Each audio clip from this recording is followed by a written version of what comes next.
Good morning. जल्दी जल्दी live आइए आप लोग।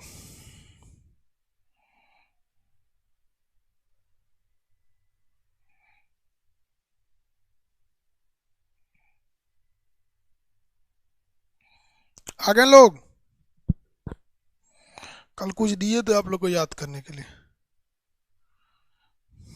कहे थे कि अगर नहीं याद रहेगा तो शराब देंगे आज। कौन कौन याद किया है? Good afternoon.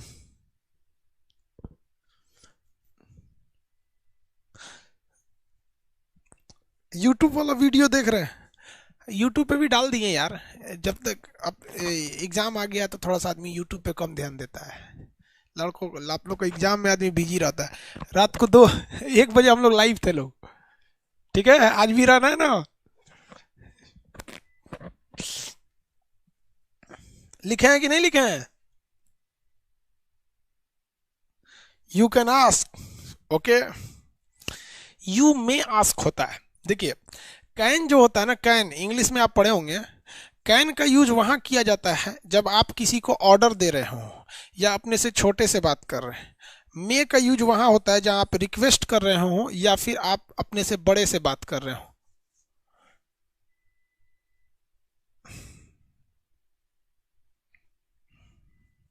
समझ में आया? तो आप अगर ये बोलते हैं कि यू कैन आस्क, तो मतलब ये हो जाएगा कि आप हमको ऑर्डर दे रहे हैं या आप हमसे बड़े हैं। इसका मतलब ये हुआ कि हम आपके प्रेशर में हैं, हमें पूछना ही पड़ेगा। और ये यू मे आस्क का मतलब होता है कि सर आप पूछ सकते हैं। तो ये मेरी इच्छा पे डिपेंड करता है कि जैसे आप सुने होंगे ना, मे आई कमिंग सर, सर क्या मैं अंदर आ सकता हूँ। तो मतलब मे का मतलब होता है कि उसके ऊपर डिपेंड है। कभी सुने कैन आई कमिंग? जैसे मान के चलिए हमको आपके ऑफिस में आना हुआ, तो आप हमारे विद्यार्थी हैं, हम बोलेंगे कैन आई कमिंग, तू कहेगा नहीं, तब वो घुस जाएंगे, बकलोलवा कहेंगे नहीं बोलता है, मगर वो करेंगे सही हो जाएगा। लेकिन मे होता है यार। हम इंग्लिश तो पढ़ाते नहीं है यार, लेकिन हम भी सीबीएसई बोर्ड से पढ़े हैं। क्या बताए यार। यही सब पढ़े करता है सीबीएसई में। कैन, कुड, मे, माइट, सूल, सैड, विल, डू डू। क्या करेगा आदमी सब पढ़ के? इंग्लिश भी पढ़ोगे लोग? हाँ,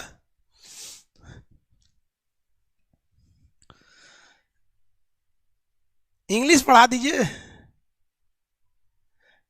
ना भैया। कौन कौन सी पढ़ाएगा आदमी? इंग्लिश आपके टीचर पढ़ाएंगे। चलिए, हम लोग कहाँ तक दे थे, नंबरिंग वगैरह बता दिए थे। हम आपको 64 तक पढ़ा दिए थे। कहाँ तक पढ़ा दिए थे? 64। जल्दी जल्दी, कहीं वो लाइव नहीं आया है सब, डरे कि सर आप देंगे। चलिए बताइए। ये खाड़ी 1 नंबर और ये 2 नंबर, नाम बताइए। दोनों का एक ही साथ नाम बताइए, कॉमा करके। 1 और 2 नंबर खाड़ी का नाम। 1 और 2 नंबर कौन सी खाड़ी है? आंसर दीजिए फटाफट।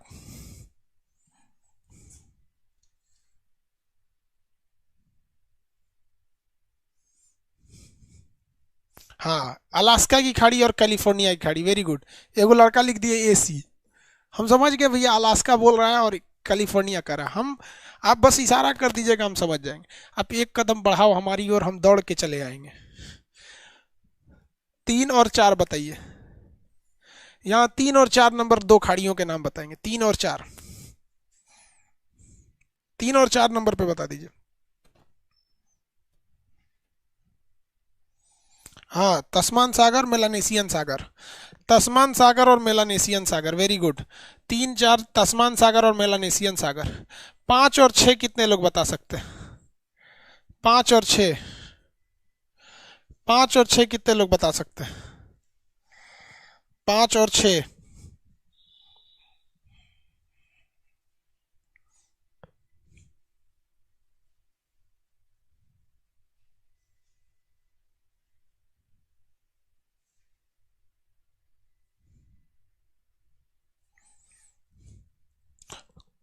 कोरल सागर, कोरो सागर और कोरल सागर।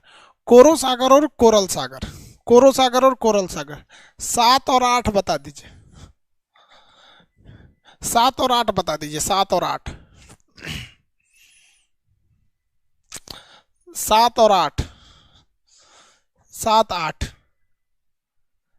सोलोमन सागर, बिस्मार्क सागर, वेरी गुड। सोलोमन सागर, बिस्मार्क सागर। सोलोमन सागर और बिस्मार्क सागर। सोलोमन सागर और बिस्मार्क सागर। 9-10 बता दीजिए, 9 और 10। 9 और 10। 9-10। 9 और 10 बता दीजिए, 9 और 10।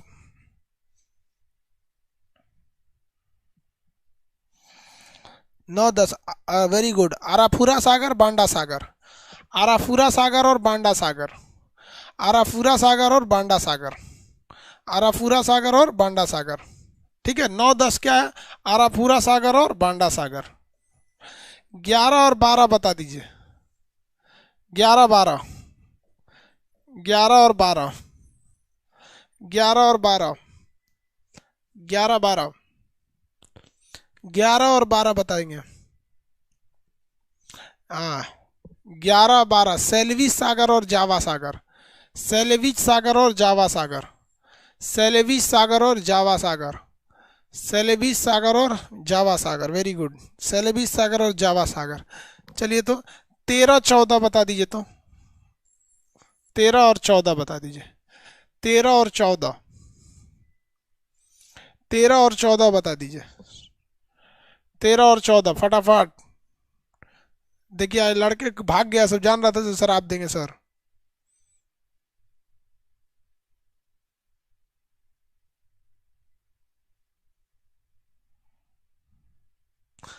थाईलैंड सागर, दक्षिणी चीन सागर। थाईलैंड सागर और दक्षिणी चीन सागर।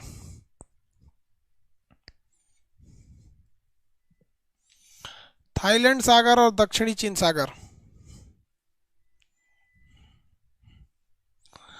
थाईलैंड सागर और दक्षिणी चीन सागर। Very good. 15-16 बता दीजिए। 15 और 16 बता दीजिए। 15 और 16। फिलीपीन सागर और पीला सागर। Very good. हाँ, फिलीपीन सागर, पीला सागर नहीं, फिलीपीन सागर, पूर्वी चीन सागर। फिलीपीन सागर और पूर्वी चीन सागर। फिलीपीन सागर और पूर्वी चीन सागर। फिलीपीन सागर, पूर्वी चीन सागर। फिलीपीन सागर और पूर्वी चीन सागर। हाँ, ईस्टर्न चीन सागर। ईस्ट सी, इसी लिख देंगे, ईस्टर्न चीन सागर हो जाएगा। आप बताइए, 17 और 18 बता दीजिए। 17 और 18। ये 17 और 18 वाला बताएंगे। 17 और 18। 17 और 18 नंबर। 17 और 18। जापान सागर, पीला सागर। Very good. जापान सागर और पीला सागर। 17-18 में हो जाएगा जापान सागर और पीला सागर। जापान सागर और पीला सागर।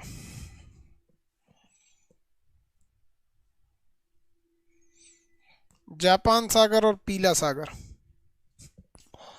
चलिए, 19 और 20 बता दीजिए। तो 19-20। 19 और 20। 19-20। जापान 19-20 बताइए। 19-20।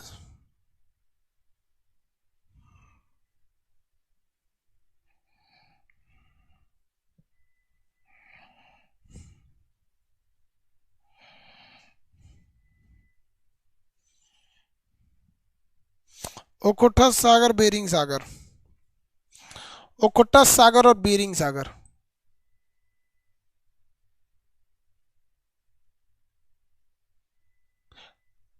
अमित कुमार गुप्ता, आपके शराब के कारण 5 गो मैप भर दिए। अब भर देना भाई। अच्छा, आज लड़का नहीं आया ऐसे डर के मारे।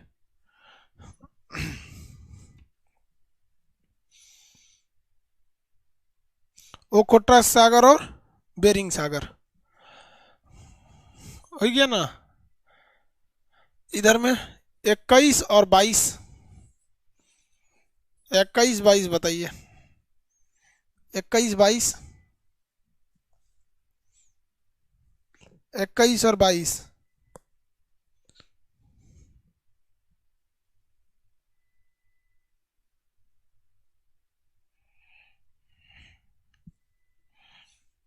अलास्का की खाड़ी, कैलिफोर्निया की खाड़ी।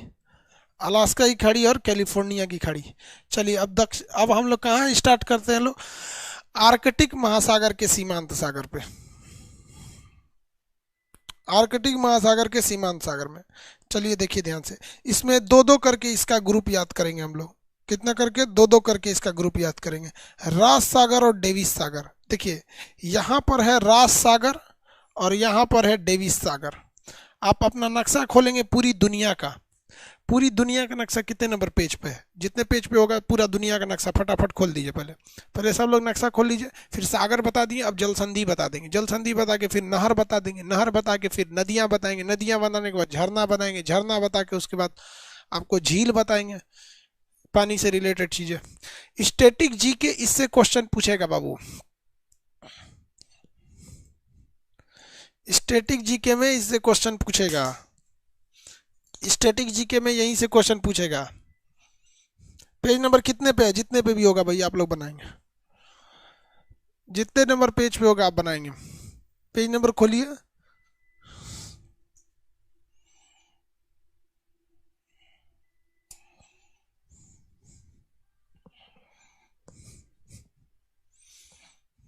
खोलिए। देखिए एकदम कोना में रास सागर लिखा होगा। एकदम कोना में क्या लिखा है? रास सागर। एकदम कोना में रास सागर। अब उसके भारत के ठीक नीचे डेविस सागर लिखिएगा। जहां भारत है उसके ठीक नीचे कलम से लिख लीजिए डेविस सागर। कौन सा सागर? डेविस सागर। डेविस सागर।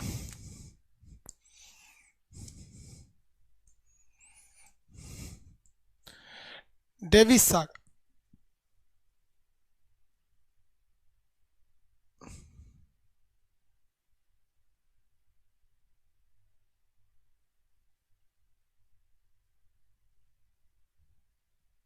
लिख लिए?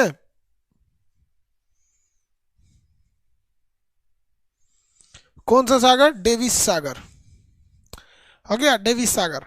अब देखिए अफ्रीका के ठीक नीचे आपको लिखना है वेडल सागर। यहाँ डेविस लिख दिए, यहाँ लिखना है वेडल सागर। नंबरिंग हम गलत कर रहे हैं। नंबरिंग कितना नंबर पे है भैया? 65 पे है।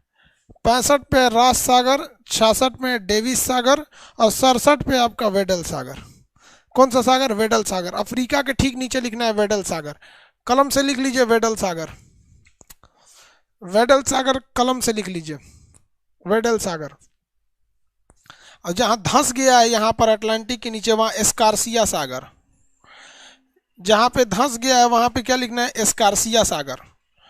देखेंगे जहां एकदम धंस गया वहां एस्कार्सिया सागर। यहाँ पे बोलिए रास सागर, डेविस सागर, वेडल सागर। दो दो का ग्रुप, रास सागर, डेविल सागर, रास सागर, डेविस सागर।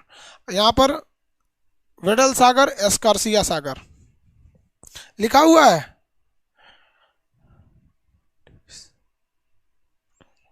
लिखा हुआ है, बढ़िया बात है। तुम जो मेरा नक्शा आ रहा है ना उसमें सब लिखा हुआ रहेगा, आपको लिखने की जरूरत नहीं पड़ेगी। वहां पे हम सब कुछ लिखा हुआ देंगे। वो जनवरी में आएगा एटलस। ये बोलिए तो रास सागर, डेविस सागर, वेडल सागर, एस्कॉर्सिया सागर। एस्कॉर्सिया सागर कौन सा सागर? एस्कॉर्सिया सागर। अब देखिए ये अमेरिका जहां खत्म हो रहा है, दक्षिणी अमेरिका, इसके ठीक नीचे होगा ड्रैक पास। एक रास्ता है समुंदर का, ये चौड़ा रास्ता, इसे कहते हैं ड्रैक पास। ड्रैक पास कहेगा अमेरिका, दक्षिणी अमेरिका और अंटार्कटिका को अलग करेगा ड्रैक पास। कौन अलग करेगा? ड्रैक पास। देखिए कौन सा है? ड्रैक पास लिखा होगा आपको, ड्रैक पासेज। ड्रैक पासेज क्या लिखा है भैया? ड्रैक पासेज।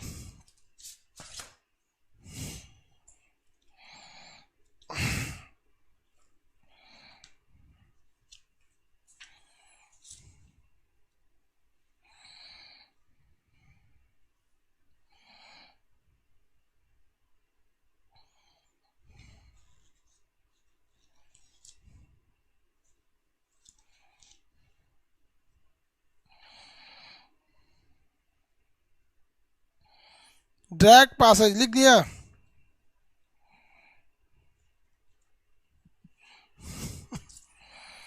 नहीं लिखा? नहीं लिखा तो लिख दीजिए यार ड्रैक पास। उसके इधर देखेंगे अमंडसन सागर, इस साइड में देखेंगे तो अमंडसन सागर। देखिए यहाँ था अमंडसन की खाड़ी और यहाँ है अमंडसन सागर।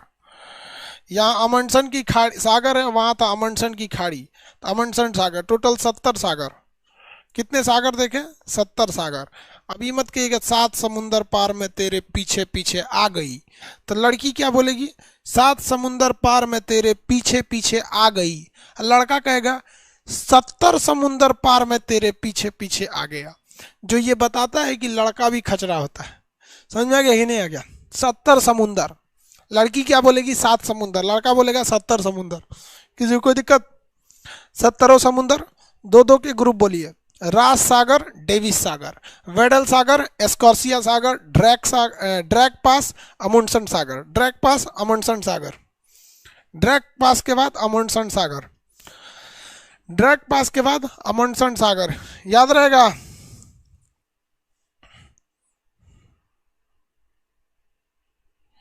किसी को कोई दिक्कत नहीं ना?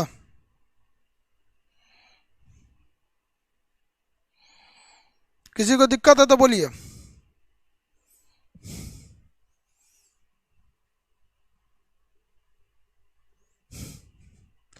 अब मेरी ओर ध्यान से देखिए, दुनिया के जितने भी सागर हैं, वो दुनिया के जितने A to Z सागर हैं, ये सागर टोटल के टोटल सागर आपस में ज्वाइंट है सब। ये जितने भी समुंदर हैं, ये जितने सागर हैं, सब आपस में ज्वाइंट है। अब आपको फिजिक्स पता होगा कि पानी यानी लिक्विड का एक प्रॉपर्टी होता है कि अगर आप इसे आपस में ज्वाइंट कर दीजिएगा, जैसे इनको अगर आप ज्वाइंट कर देते हैं, तो ज्वाइंट करने के कारण, ज्वाइंट करने के बाद ये इनका लेवल हमेशा बराबर हो जाता है। दो पानी को अगर आप आपस में ज्वाइंट कर देते हैं, तो उनका लेवल हमेशा क्या हो जाएगा? बराबर हो जाएगा। एक तालाब को अगर आप दूसरे तालाब से ज्वाइंट कर देंगे पाइप के रास्ते, तो दोनों का लेवल क्या हो जाएगा? बराबर हो जाएगा। तो दुनिया के जितने भी सागर हैं, क्या उनका लेवल बराबर है या नहीं है, ये बताइए। दुनिया में जितने भी समुंदर है, उन सारे के सारे समुंदर का लेवल क्या है? आपस में बराबर है। जब ये लेवल आपस में बराबर हो जाता है, ज्वाइंट है, तो इनका लेवल बराबर हो जाएगा।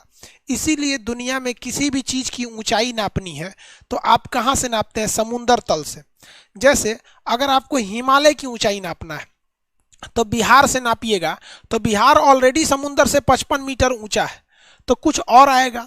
नेपाल से नापिएगा तो पासे दिखने लगेगा, चाइना से नापिएगा तो औरों पास दिखने लगेगा, सिक्किम से नापिएगा तो थोड़ा कम ऊंचाई दिखेगा, केरला से नापिएगा तो थोड़ा और कम निकलेगा। तो उससे बेहतर आदमी नापे कहाँ से किसी चीज की ऊंचाई? तो हर चीज की ऊंचाई को कहाँ से नापा जाता है? समुंदर के तल से। किसी भी चीज की ऊंचाई को कैसे नापा जाता है? समुंदर के तल से। समुद्र तल से दुनिया का हर एक चीज समुद्र तल आपस में बराबर है।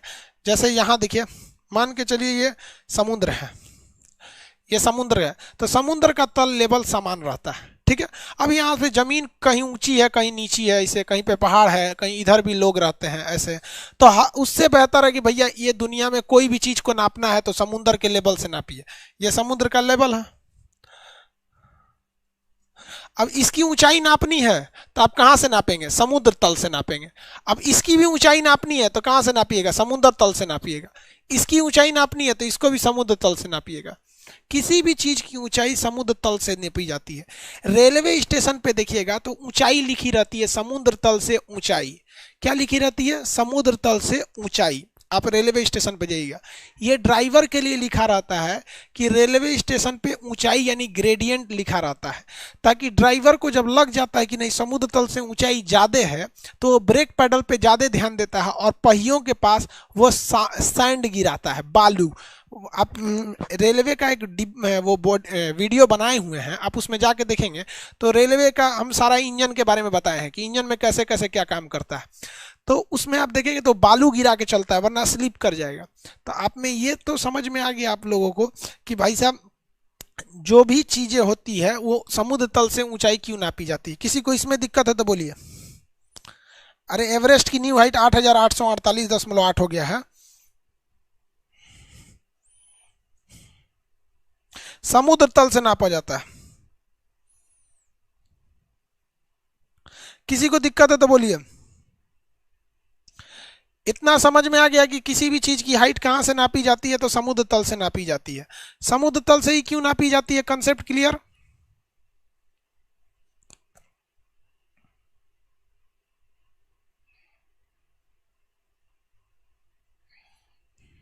Concept clear? चलिए भैया, कंसेप्ट क्लियर तो अच्छी बात, कंसेप्ट क्लियर हो जाना अच्छी बात।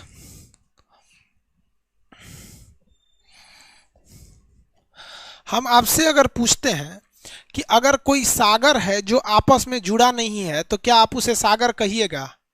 अगर कोई समुद्र है जिसका पानी दूसरे से नहीं जुड़ा है तो क्या आप उसे समुद्र कहिएगा?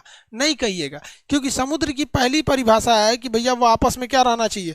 जुड़ा रहना चाहिए। नहीं जुड़ेगा तो आप उसे समुद्र नहीं कह सकते हैं, भले आप उसमें कुछ भी करते रहिए, उसे आप समुद्र नहीं कहेंगे। जैसे हम आपको एक एग्जाम्पल देते हैं, एग्जाम्पल के तौर पर अगर आप देखिएगा तो आपको कौन सा एग्जाम्पल दे देते हैं, लो भैया देख ली। आप यहां एग्जाम्पल देखिए, ये है आपका कैस्पियन सागर, नाम है इसका कैस्पियन सागर। क्या ये सागर है? नाम इसका कैस्पियन सागर है। क्या ये सागर है? क्या ये सागर है?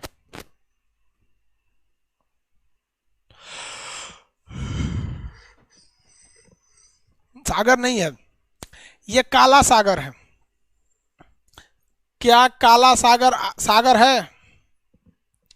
क्या काला सागर सागर है?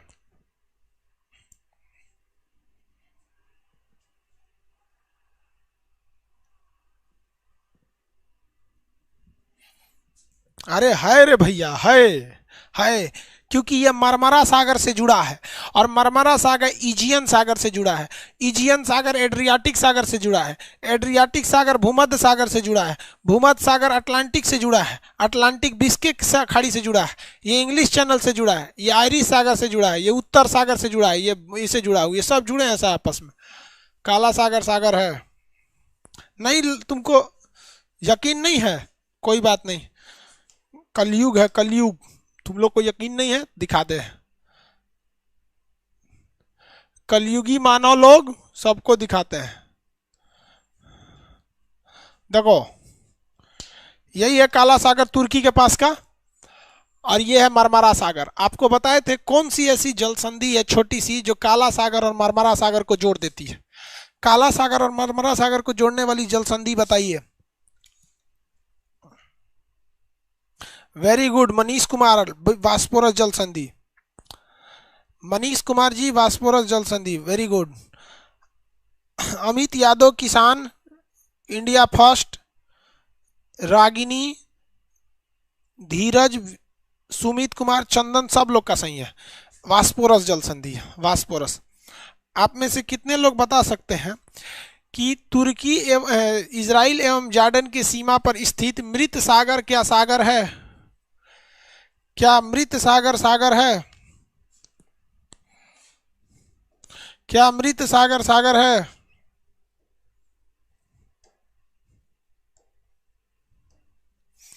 क्या मृत सागर सागर है?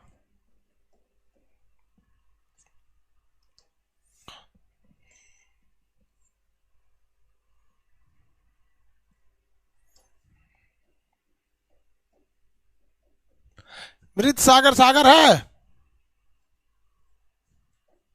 नहीं है, मृत सागर सागर नहीं है। क्यों नहीं है? तुर्की और जॉर्डन के सीमा पर है। देखिए, यह है मृत सागर, मृत सागर, ये सागर नहीं है। इस साइड में जॉर्डन है, इस साइड में इजराइल है। इजराइल और जॉर्डन के सीमा पर स्थित मृत सागर कभी भी सागर नहीं बन सकता, ये सागर नहीं है, सागर में नहीं आते हैं सब। और एग्जांपल दें आपको,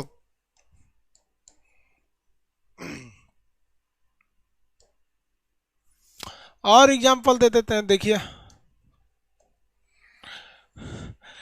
क्या अराल सागर सागर है? अराल सागर सागर है? क्या अराल सागर सागर है? नहीं है, अराल सागर सागर नहीं है। तो देखिए, 3 सागर के नाम याद रखेंगे, अराल सागर, मृत सागर और कैस्पियन सागर। ये सब के सब झील हैं, सब के सब क्या है? झील है, सब बंद हो जाता है तो उसे झील कहा जाता है।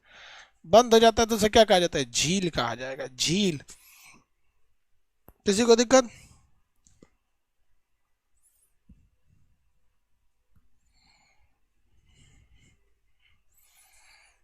झील है।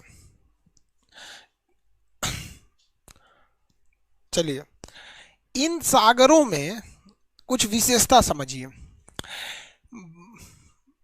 छिपा हुआ महासागर किसे कहते हैं? आर्कटिक महासागर को। भूमि से बंद भूमध्य, भूमि से घिरा हुआ सागर किसे कहते हैं? तो भूमध्य सागर को कहते हैं।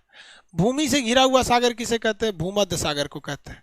आप बताइए तो, लाल सागर का लाल रंग किसके कारण है? लाल सागर का लाल रंग किसके कारण है? लाल सागर का लाल रंग किसके कारण है?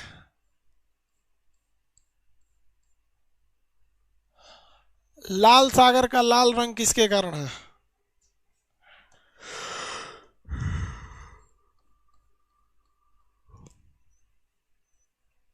शैवाल का नाम बताओ ना यार, शैवाल तो बताएं। ट्राइकोडेस्मियम, शैवाल का नाम है ट्राइकोडेस्मियम। ट्राइकोडेस्मियम शैवाल के कारण लाल सागर का रंग लाल है। ठीक है। भूमि से घिरा हुआ सागर किसे कहते हैं? भूमध्य सागर। आप कैस्पियन सागर को मत मार दीजिएगा, भूमि से घिरा हुआ सागर, ये सॉरी कैस्पियन, भूमध्य सागर, कैस्पियन सागर आंसर नहीं होगा।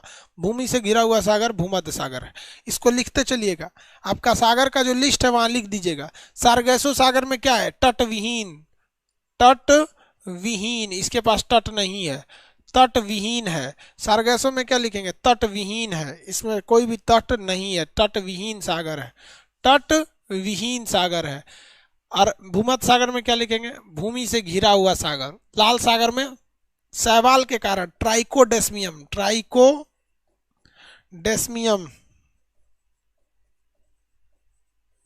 ट्राइकोडेस्मियम शैवाल के कारण लाल है। ट्राइकोडेस्मियम शैवाल के कारण ये लाल रंग का होता है। सबसे बड़ा सागर कौन सा है? दक्षिणी चीन सागर। सबसे बड़ा सागर कौन सा है? दक्षिणी चीन सागर, दक्षिणी चीन सागर।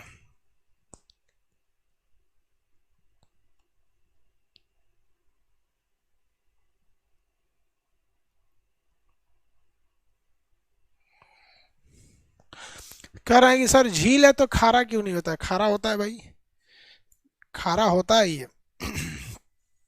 इसके पानी क्या हो जाते हैं? खारा हो जाता है। चलिए, अब हम आपको कुछ चक्रवातों के बारे में बताते हैं। चक्रवात, आप देखिए अगला टॉपिक है चक्रवात। आप उसे भर लीजिएगा नक्शा में, मटेरियल में आपको क्या कर लेना है? भर लेना है।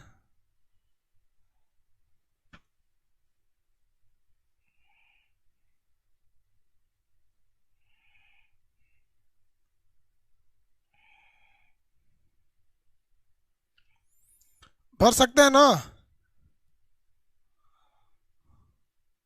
चक्रवात पढ़ाएंगे, उसके बाद से जल संधि पढ़ाएंगे। जल संधि खत्म हो जाएगा तो फिर आपको जल संधि के बाद जलधारा पढ़ाएंगे, नहर पढ़ाएंगे। चक्रवात स्टार्ट करें? साइक्लोन, साइक्लोन स्टार्ट करें। हाँ यस बोलता है, यस। देखिए साइक्लोन, साइक्लोन को कहते हैं चक्रवात। चक्रवात देखिए ये ससुरा आता कैसे है। मान के चलिए कोई एरिया है, ठीक है, और यहाँ से हर जगह ग्रीनरी है, हर जगह ग्रीन ग्रीन एरिया है। कैसा एरिया है? ग्रीन ग्रीन एरिया है। ये एरिया है, कोई मान लीजिए देश है, देश का नाम है चौकोर देश। देश का नाम क्या है? चौकोर देश। इस चौकोर देश में चारों तरफ से, मान के चलिए यहाँ पर चारों तरफ ग्रीनरी लगाई गई है, पेड़ पौधे हैं चारों तरफ से, इसमें ग्रीनरी है, सब ग्रीनरी है, हर जगह भरे भरे पेड़ पौधे हैं इस देश में। लेकिन कुछ ऐसे जगह हैं जहां मानव पहुंच गया। मानव इतना दलीदर है कि जहां पहुंचेगा वहां आतंक फैला देगा। तो मानव यहां पहुंच गया, इस जगह के पेड़ पौधों को काट दिया। बाकी हर जगह मानव कहाँ थे? पेड़ पौधे थे, हर जगह पेड़ पौधे थे। मानव यहाँ पहुंचते पेड़ पौधों को काट दिया। अब आप बताइए गर्मी कहाँ ज्यादा पड़ेगी? पेड़ पौधे तो गर्मी को रोक देते हैं, अपने ऊपर गर्मी को सोख लेते हैं, जमीन पे पड़ने नहीं देते हैं। तो ये वाला एरिया क्या हो जाएगा, हॉट हो जाएगा, गर्म। ये वाला एरिया क्या हो जाएगा, गर्म हो जाएगा। अब आपको पता है कि गर्म हवा जब भी उठती है तो ऊपर की ओर उठती है। गर्म हवा कहाँ उठती है, ऊपर की ओर। पता है कि नहीं पता है? गर्म हवा जब भी उठती है तो ऊपर की ओर उठती है। तो बताइए यहाँ की हवाएं क्या हो जाएंगी, ऊपर की ओर उठने लगेंगी। तो यहाँ की ऐसा थोड़ी है कि सारी हवाएं उड़ जाएंगी। अरे जितनी हवा थी, मान लीजिए 100 kg हवा था तो 60 kg उड़ के चल जाएगा। तो यहाँ हवाओं की कमी होगी कि अधिकता, तो यहाँ हवाओं की क्या हो जाएगी, कमी हो जाएगी। तो जब यहाँ हवाओं की कमी होगी तो यहाँ हवाओं का दबाव कम होगा। जैसे किसी छत पे अगर 100 आदमी खड़े हैं तो दबाव ज़्यादा है, 20 आदमी खड़े हैं तो दबाव कम है। तो यहाँ हवाएं गर्म होकर ऊपर की ओर उठ जाती हैं, जिस वजह से यहाँ हवाएं बहुत कम बचती हैं और दबाव बहुत कम हो जाता है, जिसे हम लोग लो प्रेशर या निम्न दाब कहते हैं। जिसे हम लोग क्या कहते हैं, निम्न दाब, लो प्रेशर के नाम से जानते हैं। क्या कहेंगे, लो प्रेशर। यही लो प्रेशर निमंत्रण है, दावत है अगल बगल की हवाओं का कि तुम आ जाओ। तो इस लो प्रेशर के कारण अगल बगल की हवाएं क्या हो जाती हैं, आ जाती हैं। अगल बगल की हवाओं का आ जाना ही क्या कहलाता है, चक्रवात कहलाता है। और सब एक साथ आके बवंडर की तरह नाचने लगती हैं सब यहाँ पर। इसी को क्या कहते हैं, चक्रवात कहते हैं। तो क्वेश्चन पूछेगा, चक्रवात में हवाएं बाहर से अंदर आती हैं या अंदर से बाहर जाती हैं, बताइए। चक्रवात में हवाएं बाहर से अंदर आती हैं या अंदर से बाहर जाती हैं। चक्रवात में क्या होता है, हवाएं बाहर से अंदर आती हैं, बाहर से अंदर आएगी, बाहर से अंदर आती हैं। चक्रवात बड़ी खतरनाक होता है।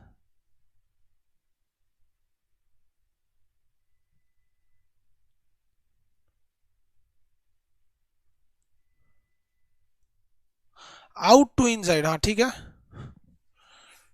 बाहर से क्या आती हैं, अंदर की ओर हवाएं आती हैं। ये हवाएं क्या होती हैं, बाहर से अंदर की ओर चली जाती हैं। पहला, चक्रवात का जो सेंटर पॉइंट होता है उसे हम चक्रवात की आंख कहते हैं। Eye of the cyclone is center point, इसे आंख कहते हैं। शुद्ध भाषा में चक्षु कहते हैं, चक्षु। आंख को चक्षु भी कहा जाता है। तो चक्रवात के केंद्र को चक्रवात की आंख या चक्रवात की चक्षु कहते हैं, केंद्र को। तो चक्रवात में दो चीज विशेषता समझिएगा, हवाएं जब भी आती हैं बाहर से अंदर आती हैं, हवाएं बाहर से अंदर आती हैं। चक्रवात का जो केंद्र वाला भाग होता है इसे हम लोग कहते हैं चक्रवात की आंख कहा जाता है। चक्रवात के जो केंद्र में होता है वो टेम्परेचर, तापमान ज़्यादा हो जाता है, जिस वजह से हवाएं कम हो जाती हैं और दबाव वहाँ पर कम लगता है। दाब क्या हो जाता है, लो हो जाता है। दाब क्या हो जाता है, लो हो जाता है। जब चक्रवात उठता है, जब चक्रवात उठता है बवंडर की तरह, तो नीचे से थोड़ा पतला होता है, ऊपरा जाके मोटा हो जाता है चक्रवात, ऐसे उठता है। आप लोग बचपन में चक्रवात देखे होंगे, नीचे पतला रहता है, ऊपरा ऐसे गन गन गनिया के उड़ जाता है चक्रवात। ये अंग्रेजी के किस अक्षर की तरह दिख रहा है, अंग्रेजी के किस अक्षर की तरह दिख रहा है ये चक्रवात, बताइए। इसका आकार बताइए तो, अंग्रेजी का कौन अक्षर दिख रहा है, ओ। बकलोलवा को ओ लग रहा है, अंग्रेजी नहीं पढ़ा है रे। भी जैसा दिख रहा है रे बकलोल, भी अरे दादा दादा, ओ दिख रहा है, वो लच्छा लच्छा दिख रहा था ओ। चक्रवातों का आकार अंडा के समान होता है। अंडा जब नहीं रहे तो भी के समान होता है। चक्रवातों का आकार अंडा या भी के समान होता है। अंडा देखिएगा नीचे पतला होता है। अंडा समझता है सीबीएसई वाला, बैदा,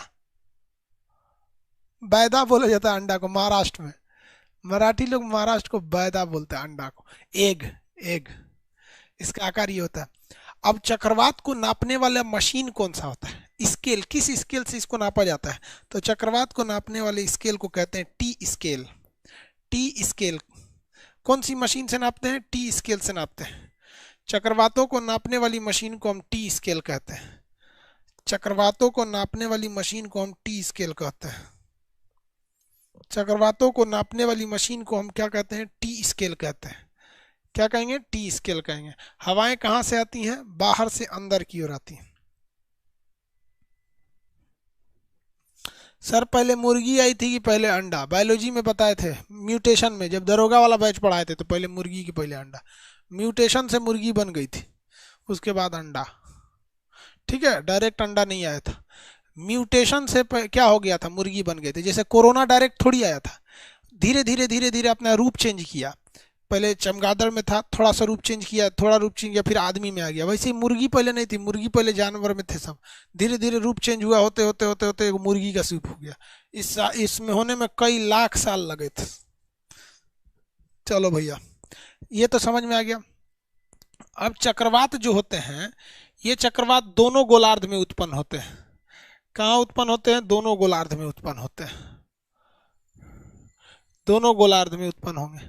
यानी उत्तरी गोलार्ध में भी उत्पन्न होंगे, दक्षिणी गोलार्ध में, मतलब नॉर्दर्न हेमिस्फीयर में भी होगा, साउदर्न हेमिस्फीयर में भी चक्रवात होता है, लेकिन दिशाएं अलग होती हैं। उत्तरी गोलार्ध में इनकी जो दिशा होती है एंटी क्लॉकवाइज, एंटी क्लॉक, उत्तरी गोलार्ध में इनकी दिशा एंटी क्लॉकवाइज होती है, और यहां दिशा इसकी क्लॉकवाइज होती है। इनकी दिशा कैसी होती है? क्लॉकवाइज होती है। अब ऐसा क्यों होता है? तो इसके पीछे आपको रीजन ये है, ये हम आपको ज्योग्राफी के थ्योरी वाले पार्ट में समझाएंगे। फेरल के नियम ने क्या कहा था कि उत्तरी गोलार्ध में हवाएं जो होती हैं वो अपनी दाहिनी ओर मुड़ जाती हैं। उत्तरी गोलार्ध में किधर मुड़ जाती है? दाहिनी ओर मुड़ जाती है। तो अब आप बताइए, अगर यहां से हवाएं अंदर की ओर आ रही हैं तो इसका दाहिना किधर? ये दाहिनी ओर मुड़ जाती है अपने गोलार्ध में। और इसको अगर आप निकाल के दिखा देते हैं आपको फेरल के नियम के हिसाब से, देखिए कैसे, इसको हटा ही देते हैं ये पेज। ये उत्तरी गोलार्ध है, ये दक्षिणी गोलार्ध है, ये चक्रवात का बीच का भाग है। किसका भाग है? बीच का भाग है। अब यहां देखिए, हवाएं बाहर से अंदर जाएंगी, बाहर से अंदर जाएंगी, बाहर से अंदर और बाहर से अंदर। लेकिन फेरल ने क्या कहा था, ये हम थ्योरी पार्ट में बताएंगे। फेरल ने कहा था कि उत्तरी गोलार्ध में हवाएं अपनी दाहिनी ओर घूमती हैं और दक्षिणी गोलार्ध में वो बाईं ओर घूमती हैं। तो उत्तरी गोलार्ध में किधर घूमेगी? दाहिनी ओर। तो देखिए, इसका मुंह ऊपर है, दाहिना किधर होगा? मुंह अगर ऊपर है तो दाहिना इस साइड होगा, ये इस साइड घूम जाएगी। इसका मुंह इधर है, दाहिना किधर होगा? सीधे नहीं जाएगी, हल्का घूम जाएगी, तो थोड़ा सा इस साइड घूमेगी। इसका मुंह नीचे है, दाहिना किधर होगा? उस साइड, हल्का उधर घूम जाएगी। इसका मुंह इधर है, दाहिना किधर होगा? इस साइड घूम जाएगी। तो देखिए, घड़ी के उल्टा दिशा में चलेगी। तो चक्रवातों की दिशा उत्तरी गोलार्ध में एंटी क्लॉकवाइज होती है। कैसे होती है? Anti clockwise. भूत बोलते हैं लोग गांव में इसको। हाँ हाँ, चक्रवात पतली लड़की को खींच के लेके चला जाता है। पतली लड़की सब चक्रवात में नहीं रहेगी, सब खींच के लेके चला जाएगा। कोई ठीक नहीं है, कौन औरों खींच के लेके चल जाएगा, कहेगा चक्रवात में उधी आ गई। दक्षिणी गोलार्ध में देखिए सेम कंडीशन, दक्षिणी गोलार्ध में भी हवाएं बाहर से अंदर की ओर आती हैं। हवाएं कहाँ आती हैं? बाहर से अंदर की ओर आती हैं दक्षिणी गोलार्ध में। अब दक्षिणी गोलार्ध में हवाएं जब बाहर से अंदर की ओर आती है तो फेरल ने कहा था कि उत्तरी गोलार्ध में हवाएं अपनी दाहिनी ओर मुड़ती हैं और दक्षिणी गोलार्ध में बाईं ओर मुड़ती हैं। तो भाई हम तो इसको सीधे लेके चले आए हैं, इसको मोड़ना है कि नहीं मोड़ना है? मोड़ेंगे, जैसे उसको मोड़े थे वैसे इसको मोड़ते हैं। तो ये दक्षिणी गोलार्ध में लेफ्ट साइड में मुड़ती है, तो इसका मुंह ऊपर है, लेफ्ट किधर होगा? इस साइड में होगा। ऐसे लेफ्ट मुड़ जाएगी, सीधे जइबे नहीं करेगी, लेफ्ट मुड़ जाएगी। ये जब फेरल का नियम पढ़ाएंगे तब बताएंगे आपको। अब यहाँ देखिए, इसका मुंह इधर है, दक्षिणी गोलार्ध नीचे ऐसे है ना, ऐसे मुंह, तो लेफ्ट ऐसे होगा। इसका धोधड़ मुंह हुआ नीचे ऐसे ऐसे, तो लेफ्ट ऐसे होगा। ये ऐसे जा रहा है तो इसका लेफ्ट ऐसे होगा। देखो घड़ी ऐसे ही जाती है ना, घड़ी ऐसे जाती है। तो दक्षिणी गोलार्ध में क्लॉकवाइज और उत्तरी गोलार्ध में एंटी क्लॉकवाइज। किसके नियम के हिसाब से? फेरल के नियम के हिसाब से। फेरल ने बताया था। जब जब ये फेरल का नियम आपको थ्योरी में पढ़ाएंगे ना ज्योग्राफी में, तब क्लियर समझ में आएगा फेरल का नियम क्या था। तो फेरल के नियम के हिसाब से ये उत्तरी गोलार्ध में क्लॉक और एंटी क्लॉकवाइज हो जाती। किसी को दिक्कत? बताइए, उत्तरी गोलार्ध में कैसी होगी? एंटी क्लॉक, एंटी क्लॉक, और दक्षिणी गोलार्ध में क्लॉक, क्लॉकवाइज, घड़ी के हिसाब से। अब हम आपसे पूछते हैं, ध्यान से दीजिएगा, कर्क रेखा और मकर रेखा के बीच के क्षेत्र को उष्ण कटिबंध यानी टेम्परेट जोन कहते हैं। टोराइड जोन, टेम्परेट नहीं, टोराइड जोन। तो ये कर्क और मकर रेखा के बीच में ये होता है, इसे हम क्या कहते हैं? उष्ण कटिबंध। कर्क और मकर रेखा के बीच के क्षेत्र को क्या कहते हैं? उष्ण कटिबंध कहते हैं। क्या कहेंगे? उष्ण कटिबंध। और इसके नीचे वाले क्षेत्र को हम कहते हैं शीत कटिबंध, यानी शीतोष्ण कटिबंध। तो ये नीचे वाला हो गया शीतोष्ण, बीच वाला हो गया उष्ण कटिबंध, यानी टोरिड जोन हो गया उष्ण कटिबंध। और ये कौन हो गया? शीतोष्ण कटिबंध। और उसके नीचे हो जाता है शीत कटिबंध, शीतोष्ण कटिबंध। ठीक है, शीतोष्ण कटिबंध। अब आपसे हम एक सवाल पूछते हैं, ये चक्रवात आया क्यों था? क्योंकि सूरज की रोशनी पड़ने से ये एरिया गर्म हो गया था। अगर गर्म नहीं हुआ रहता तो यहाँ की हवाएं ऊपर नहीं जाती, तो यहाँ हवाओं की कमी नहीं होती। यानी चक्रवात आने में सबसे महत्वपूर्ण भूमिका, जो मेन इंपॉर्टेंट, जो मेन फैक्टर होता है, वो होता है आपका सूरज का चमकना। सूरज का क्या हो जाता है? चमकना। अब अगर सूरज चमकेगा ही नहीं या कम चमकेगा तो चक्रवात नहीं आएंगे। आप बताइए, ज्यादा चक्रवात कहाँ आएंगे? टॉरिड जोन में आएंगे या टेम्परेट जोन में आएंगे? मतलब उष्ण कटिबंध में आएंगे या शीतोष्ण कटिबंध में आएंगे? दोनों में से कहां ज्यादा चक्रवात आएंगे? बताइए भाई।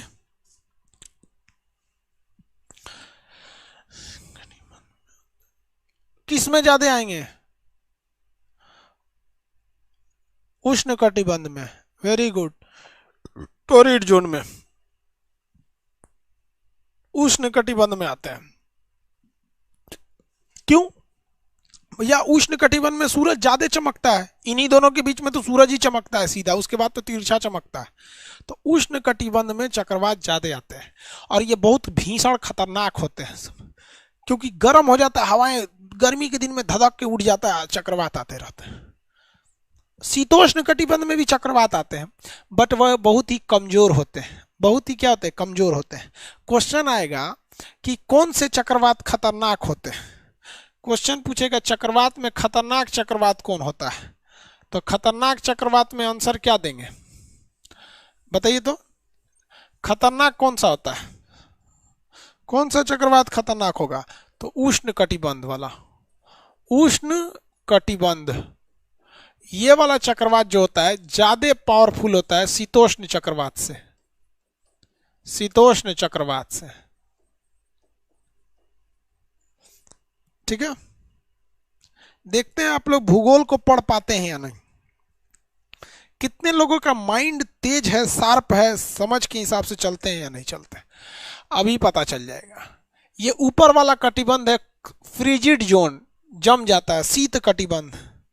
फ्रिजिड जोन या शीत कटिबंध, फ्रिजिड जोन या शीत कटिबंध। इन तीनों में से वो कौन सा ऐसा कटिबंध है जहां चक्रवात नहीं के बराबर आता है या आता ही नहीं है? इन तीनों में से वह कौन सा कटिबंध है जहां चक्रवात या तो आता ही नहीं है या तो नहीं के बराबर आता है?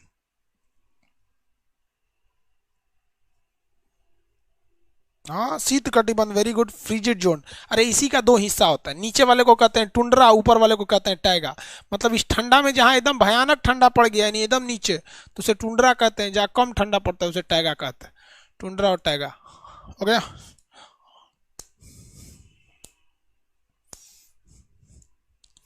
Tundra and taiga. हाँ, very good, very good, very good. सबसे खतरनाक चक्रवात उष्ण कटिबंधीय चक्रवात आते हैं। अब वो उष्ण कटिबंधीय चक्रवात किस देश में आएंगे, तो आप अब अंदाजा लगा लीजिए। यहाँ पे अगर कोई घोंचू ये कहे कि कनाडा में उष्ण कटिबंधीय चक्रवात आएंगे, माथा फोड़ दो साले का, उसका माथा फोड़ दो उसका। अगर कोई ये कहे कि कश्मीर में उष्ण कटिबंधीय चक्रवात आएगा, तूर दो उसको, पकड़ के कमर तूर दो इसको। हाँ, भारत में उष्ण आएगा, लगभग यूपी बिहार में भी आ जाएगा, क्योंकि देखिए एकदम यहीं से गई है कर्क रेखा, जस्ट यूपी के जस्ट नीचे से गई है, एकदम हल्का सा यहाँ पे। तो ऐसा थोड़ी है कि यहाँ से चक्रवात कहेगा ना ना ना ना यूपी आ गया, वापस चलो वापस चलो, यूपी में नहीं जाना है, ऐसा थोड़ी हो गया। थोड़ा बहुत तो चल जाता है, लेकिन एकदम हचाक से सोचिएगा ऊपर ले चल जाता नहीं चलेगा। ऑस्ट्रेलिया में क्या उष्ण कटिबंध चक्रवात है? ऑस्ट्रेलिया में कौन से चक्रवात देखने को मिलेंगे? बोलिए, ऑस्ट्रेलिया में कौन से चक्रवात देखने को मिलेंगे? उष्ण कटिबंध या शीतोष्ण कटिबंध या दोनों? क्या बोलेंगे, कौन सा चक्रवात देखने को मिलेगा ऑस्ट्रेलिया में?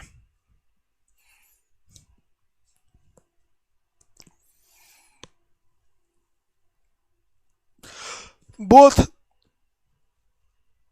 दोनों चक्रवात देखने को मिलते हैं। न्यूजीलैंड में, न्यूजीलैंड में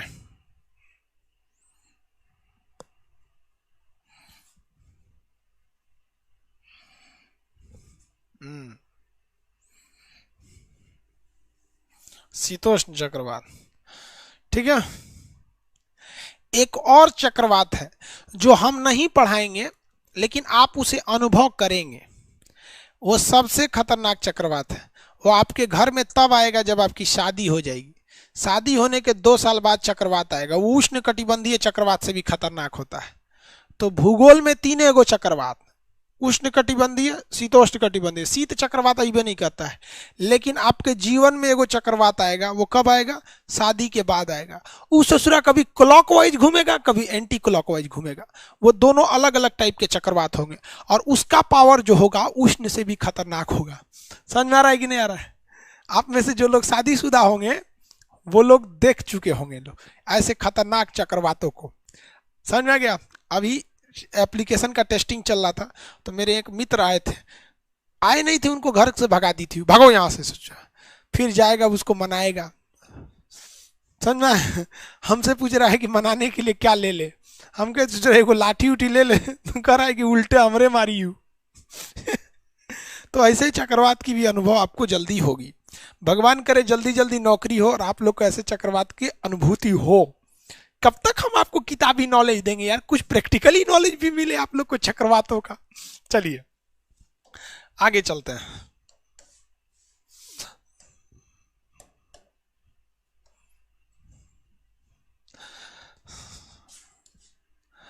अब इन चक्रवातों में ना कुछ फेमस फेमस चक्रवात है। समुद्र में चक्रवात ज्यादा खतरनाक हो जाते हैं क्योंकि समुद्री लहरों को उड़ा देते हैं, और जमीन पे चक्रवात उतने खतरनाक नहीं होते हैं क्योंकि जमीन पे बहुत ज्यादा बाउंडेशन होते हैं। एक घर से टकराएगा थोड़ा स्पीड कम हो जाएगा, पेड़ से टकराएगा स्पीड कम हो जाएगा, शहर में गली कुची होते हैं सब, स्पीड कम हो जाती है। लेकिन समुद्र में इन चक्रवातों को रोकने वाला कोई नहीं होता है। वो छुट्टा सांड की तरह दौड़ते हैं, समुद्री लहरों को ये भयानक उठा के ले आते हैं लहरें, और नाव अगर मिल गई तो रास्ते में डगमगा देते हैं सब ये चक्रवात। तो ये चक्रवात बहुत खतरनाक होते हैं। इसका नाम आप सुने होंगे, नरगिस, एला, सापा, कटरीना, विक्टर, ये सब अलग अलग चक्रवात थे। पहले के जमाने में चक्रवातों का नामकरण अमेरिकी नौसेना के अधिकारी करते थे। अमेरिकी नौसेना के अधिकारी अपनी पत्नियों के नाम पर चक्रवात का नाम रख देते थे। जैसे किसी की पत्नी का नाम है कटरीना, तो उसने चक्रवात का नाम रख दिया कटरीना। बांग्लादेश में एगो नौसेना का अधिकारी था, उसकी पत्नी का नाम था नीलम, उसने नाम रख दिया नीलम। यानी जब वो चक्रवात दहाड़ते हुए समुद्री लहरें आती थीं तो नौसेना के अधिकारियों को अपनी पत्नी की याद आती थी। रे बाप, विक्टोरिया, अरे कटरीना, नीलम, एला, सापा, तो ऐसे ऐसे नाम आता था। सोचिए, नौसेना का अधिकारी दहल गया, चक्रवात से नहीं दहला है। मतलब नाव डूबते समय भी सोचिए उसको किसकी याद आ रही है। समझ रहे हैं कि नहीं समझ रहे हैं? तो पहले चक्रवातों का नामकरण किस आधार पर किया जाता था? चक्रवातों का नामकरण पहले होता था पत्नियों के नाम पर। किसके नाम पर? पत्नी के नाम पर। बाद में लड़की घुसिया गई सब कि हम इतना खचरा थोड़ी हैं, मतलब आप लोग, हम लोग खचरा हैं लेकिन ज्यादा खचरी नहीं है हम लोग, तो थोड़ा कम बेइज्जती कीजिए। तब कह दिया कि नहीं रही, पत्नी के नाम पे नहीं रखा जाएगा। समझ में आ गया? तो बाद में ये नाम चेंज हुआ। अब हम उस नाम को आपको पढ़ाते हैं। लड़की लोग को कोई दिक्कत है? समझ में आ रहा है कि नहीं? लड़की लोग में कोई दिक्कत नहीं, लड़की बुरा नहीं मानिएगा, क्योंकि हम लड़कियों का कितना बढ़िया से पढ़ाते हैं सबको, बबनी बबनी बोल बोल के। अब भाई कुछ कुछ इतिहास में इतना भयानक भयानक कांडे हुआ है कि अब लड़की लोग को हम क्या करें? इतिहास थोड़े बदल सकते हैं हम। हा?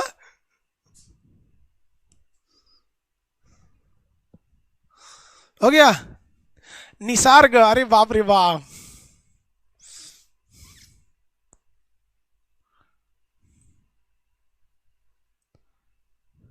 आगे देखो, एगो कमेंट कर रहा है कि सर एगो हमरो यहाँ चक्रवात है, प्रियंका। रे बकललवा कहीं का, वो कह रहा हमरो यहाँ एगो चक्रवात है। चलो चक्रवात देखते हैं। देखिए, अमेरिका में एक चक्रवात आता है जिसका नाम है टार्नेडो। अमेरिका में एक चक्रवात क्या आता है? टार्नेडो। ये बहुत खतरनाक चक्रवात है टार्नेडो। टार्नेडो चक्रवात बहुत खतरनाक है, इसकी स्पीड सबसे ज्यादा होती है। Tornado, tornado cyclone. यह सजुरा बादल के जैसे इतना भयानक आता है ना, ये उखाड़ ले जाता है घर द्वार जहां से गुजरेगा। इसका ऊपरी भाग जो होता है वो किससे जुड़ा रहता है भाई? बादल से जुड़ा रहता है इस टार्नेडो का।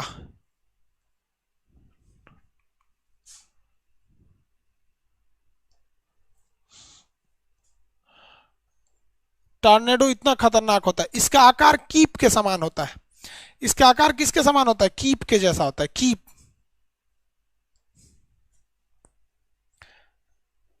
इसका आकार किसके जैसा होगा? कीप के जैसा। पूछेगा टॉर्नेडो का सबसे खतरनाक चक्रवात कौन होता है? टॉर्नेडो होता है। इसका आकार कैसा होता है? कीप के समान। कीप समझते हैं? टॉर्नेडो चक्रवात देखिए अमेरिका में आता है टॉर्नेडो चक्रवात। ये भी किसी की पत्नी का नाम होगा टॉर्नेडो। देखो भाई साहब कैसे आता है टॉर्नेडो, देख रहे हैं? कीप के जैसा है यहाँ पर, कीप के समान होता है। कीप नहीं समझते हैं? कीप, आया बकलोलवा, कीप नहीं समझता है सभी से। ऐसे कीप होता है, कान में तेल डाला जाता है। कानून में कुछ फंस जाता है ना, तो कानून में तेल डालने के लिए कीप का प्रयोग किया जाता है। तो टार्नेडो चक्रवात जो होते हैं सब, टार्नेडो चक्रवात का आकार कैसा होता है? कीप के समान हो जाता है। तो कीप के समान दिखता है टार्नेडो चक्रवात। अगर भाई दी यहाँ किसी का घर है, हाई कीपुआ के रास्ते में पड़ेगा ना तो उखाड़ ले जाएगा इसको। क्या कर लेगा? उखाड़ ले जाता है इसको। तो यहाँ के लोग जो होते हैं बहुत होशियार होते हैं। यहाँ के लोग जो घर बनाते हैं, अमेरिका के लोग, जिस एरिया में टार्नेडो आता है तो ये लोग को पता है कि इस एरिया में टार्नेडो अक्सर आता है। जैसे आप लोग को पता है कि आपके एरिया में लू चलता है, चलता है कि नहीं, वैसे हर एरिया के लोग हैबिचुअल हो जाते हैं। तो ये लोग घर कैसे बनाते हैं? देखिए, ये लोग घर जब भी बनाते हैं तो अच्छा सा घर ऊपर बना देंगे लोग, 2 फ्लोर का घर बना दिए, और नीचे 1 फ्लोर बना देते हैं लोग, 1 फ्लोर नीचे बना देते हैं लोग। जब टार्नेडो आता है ना तो इसमें चल जाता है सब। देखिए इसके अंदर बैठ जाएगा सब, छोटुआ और इधर छोटिया, ये तुरंत बैठ जाएगा सब। ओ माय गॉड, बच जाओ, tornado will hang our out, हम लोग को उखाड़ ले जाएगा टार्नेडो। आएगा टार्नेडो यहाँ से भयानक, समझ जाइए। टार्नेडो यहाँ से क्या होगा? आएगा, इनका जो घर है उखाड़ के लेकर चल जाएगा। जा ले यहाँ पे। अब जब टार्नेडो चल जाएगा तो छोटुआ इसमें से झांकेगा, ओ माय गॉड, उखाड़ ले गया घर हमरा, तनिए सा बचल है एगो खंभा, भागो भागो फिर आ रहा है, तो भाग जाएंगे सब नीचे। तो एगो नीचे बनाता है सब। समझ में आया कि नहीं आ गया? कैसे बनाता है सब? नीचे भी बनाते हैं सब। किसी को दिक्कत है? 2 जगह बनाया जाता है। हाँ मम्मी बोलिए। अभी खाना नहीं खाएंगे, अभी क्लास ले रहे हैं। अरे खाना खाने जा रहे हैं, उस खाना खा रहे हैं, बाद में खाएंगे, अभी पढ़ा रहे हैं, पढ़ा रहे हैं, लाइव हैं। ठीक। आप भी फोन करती हैं बीच में, हमको समझ में नहीं आता, आप इमरजेंसी के लिए फोन कर रही हैं कि खाना खाने के लिए फोन कर रही हैं? ठीक ठीक ठीक, खाना खा लेंगे, आएंगे तो। देखो भाई, ऐसा ही घर देखेंगे ना तो केचुआ बनाता है। केचुआ, केचुआ को देखेंगे तो केचुआ ऐसे घर बनाएगा। जो केचुआ समझते हैं? चेरा, केचुआ का घर देखे हैं? वो लेटरिन कर करके ऐसे ऐसे घर बनाता है, इस तरह घर बनाता है, इस तरह घर बनाता है। और केचुआ जो रहता है ना, वो ससुरा अंदरवा रहता है इस तरह से। कहाँ रहता है? अंदर रहता है। और इसमें ना यहाँ से एक छोटा सा रास्ता से जाता है यहाँ पर। अगर आप इसके घर को उखाड़ ले जाइएगा तो केचुआ अंदर से देखेगा, ससुरा कहीं का 1 हफ्ता से लेटरिन कर करके बनाए थे, 1 हफ्ता का लेके चल गया, जाओ कोई दिक्कत नहीं, फिर करेंगे हम, फिर घर बनेगा। सोचो कछुआ, केचुआ इसे लेटरिन से करके बना। इसीलिए कछुआ को किसान का मित्र कहते हैं। ये खोखला कर देता है ना तो अंदर ऑक्सीजन और नाइट्रोजन जमीन में अंदर अच्छे से पहुंच जाता है। तो केचुआ के सिद्धांत को देखकर अमेरिका जैसे विकसित देश लोग टार्नेडो से बचने के लिए अपने घर का निर्माण करते हैं। ये बताता है कि प्रकृति हमें अपने आप को जीवन जीने के लिए किस तरह से ढाल देता है, हम लोग अपने आप को ढाल लेते हैं। टार्नेडो समझ में आ गया? आगे बढ़े।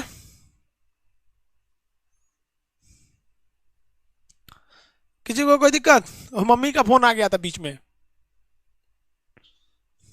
एक कह रहा कि सर शादी करिएगा तो हम लोग को बुलाइएगा। कहाँ अटेगो लोग भाई, तुम लोग शादी करेंगे अगर आप लोग को बुलाएंगे तो अटेंगे कहाँ पे, ये बताइए ना। हाँ, तो लगेगा जैसे बाहुबली शपथ ले रहा है। बाहुबली मतलब मैं, उतना जगह कहाँ है।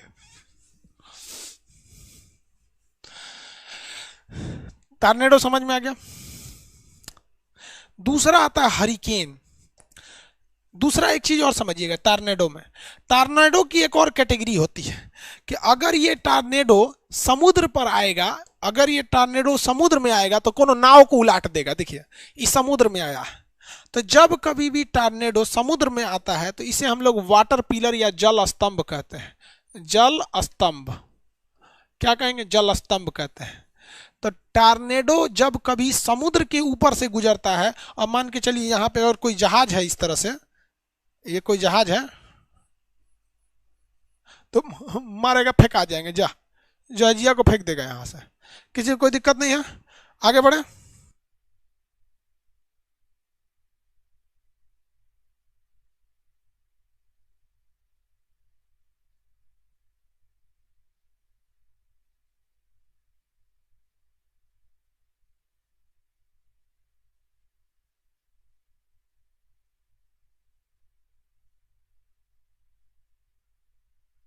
ठीक है ठीक है। एगो तो इसे बैंक वाला फोन करके कहता है कि आपको ये चाहिए, लोन चाहिए, है चाहिए, नहीं।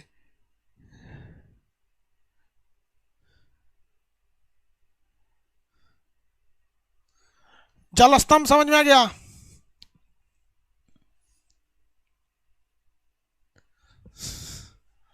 वो कह रहा है सर पटना के गांधी मैदान में शादी कर लीजिएगा, अट जाएंगे लोग। नहीं अटेगा उसमें भी, खाली एप्लीकेशन वहाँ पे 4,10,000 लड़का है सब। हरिकेन आता है कैरेबियन सागर में। हरिकेन कहाँ आता है, कैरेबियन सागर में। टॉर्नेडो कहाँ आता है, टॉर्नेडो कहाँ आएगा, उसमें आएगा। चलो समझ में आ गया। अरे बाबू टाइम क्रॉस कर गया, उस वाले बैच में घुस चुका है, ज्योग्राफी वाले बैच में टाइम घुस चुका है। कल क्लास करेंगे। ले अब ज्योग्राफी का क्लास डिस्टर्ब हो जाएगा। अब हम क्या करें, हम यहाँ पे इस वाला टाइम उसमें घुस गया, अब वो एप्लीकेशन वाला लेवे नहीं करेगा। अब पढ़ाते में समझे में नहीं आया कि किस में चला गया, टाइम में चल गया इस। अब ज्योग्राफी वाले का क्या करें, एप्लीकेशन में लेगा ही नहीं। एक बैच का शेड्यूल रहता है, इसका इस पे चढ़ जाएंगे तो भी इसको हटाना पड़ जाएगा। अब क्या करेंगे इसको, ज्योग्राफी वाले को देखते हैं कुछ। ज्योग्राफी वाले को चलिए अब मिलेंगे, ज्योग्राफी वाले को थोड़ा शेड्यूल चेंज करेंगे। अब कल मिलेंगे, कल ज्योग्राफी करा देते हैं, ज्योग्राफी करा देंगे, आप टेंशन नहीं लीजिए।